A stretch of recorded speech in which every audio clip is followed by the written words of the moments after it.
When Leopold of the Belgians went to Congo, he found a society that was organized in the middle of one of the richest places God ever created. And he claimed Congo as his personal property. This we never say. Initially, what is now Congo, which later became a colony of Belgium, was claimed by King Leopold II of Belgium as his personal property. And at that time, of course, they were doing many things, including rubber.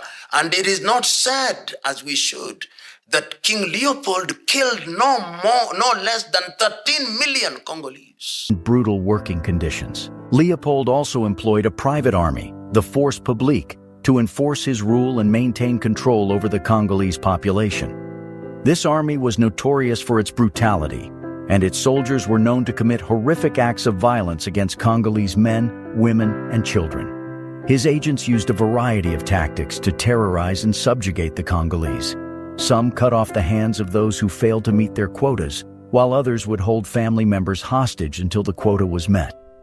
They also instigated conflicts between different ethnic groups, which further destabilized the region and created an environment of fear and mistrust. The Congo Free State became known as a place of unspeakable horror. The atrocities committed during Leopold's rule in Congo were not hidden from the rest of the world. Reports of these atrocities reached Europe and the United States, sparking outrage and condemnation. The public outcry led to the formation of the Congo Reform Association, a group of activists who campaigned for an end to the atrocities in Congo. Despite this, Leopold attempted to justify his actions by portraying himself as a benevolent leader who was bringing civilization and progress to a backward and uncivilized people. He claimed that his rule was necessary to bring order and stability to the region and to protect the Congolese people from the alleged savagery of other African tribes.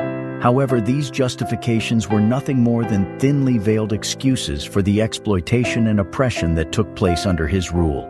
In reality, Leopold was exploiting the Congo for his own personal gain, and the Congolese paid the price with their lives. One of the most infamous incidents that took place during Leopold's reign was the massacre of the people of Lusanga. In 1895, his agents ordered the village to provide 3,000 kilograms of rubber, which was an impossible quota to meet. When the villagers failed to do so, the agents descended upon the village and killed over 300 people, including women and children.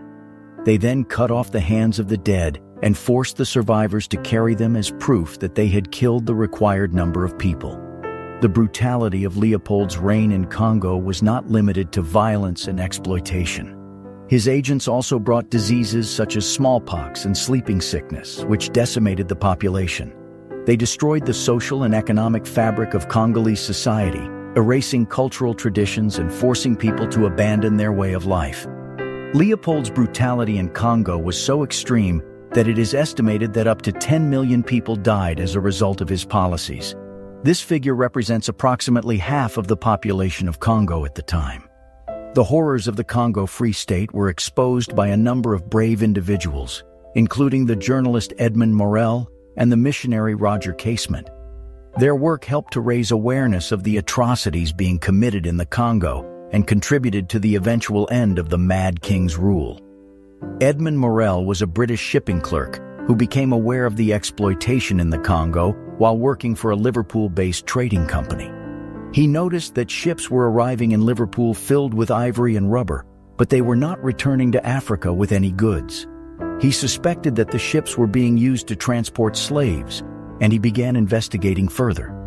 Morel soon discovered that the ships were being used to transport rubber and ivory that had been obtained through forced labor. He founded the Congo Reform Association in 1904 to raise awareness of the situation and to lobby for change. Morel's efforts were instrumental in turning public opinion against Leopold and his regime. Roger Casement was an Irish nationalist who had previously worked for the British government. He was appointed British consul for the Congo Free State in 1901 and was tasked with investigating allegations of human rights abuses. What he discovered was shocking. Casement found evidence of widespread torture, mutilation, and murder in the Congo. He documented his findings in a report that became known as the Casement Report. The report detailed the horrific conditions under which the Congolese people were forced to live and work. Casement's report brought the situation in the Congo to light and convinced the British government to take action. In 1908, the British government organized an international conference in Brussels to discuss the future of the Congo. The conference led to the end of Leopold's rule over the Congo Free State.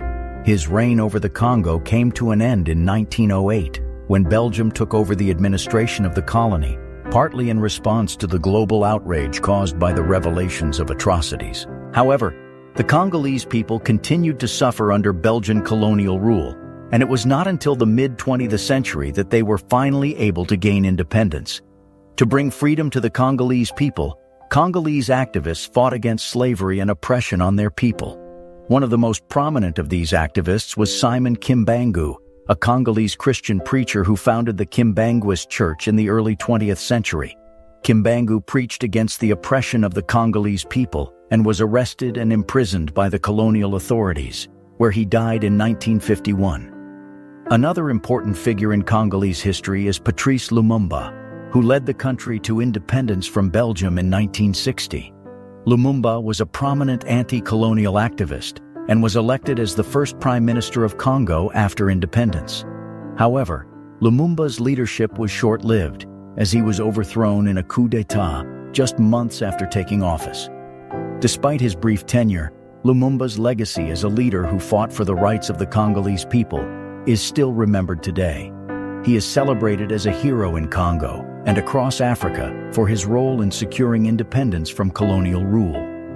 Leopold's reign was characterized by a mix of ambition, greed, and ruthlessness.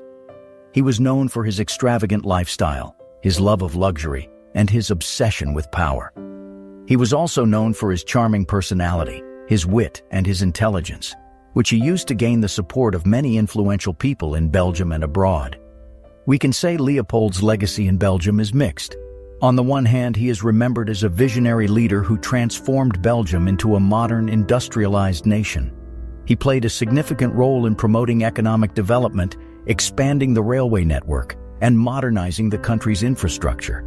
On the other hand, Leopold's involvement in the Congo has left a dark stain on his legacy. His regime's brutal treatment of the Congolese people has been widely criticized, and his actions in the Congo have been described as nothing short of genocide.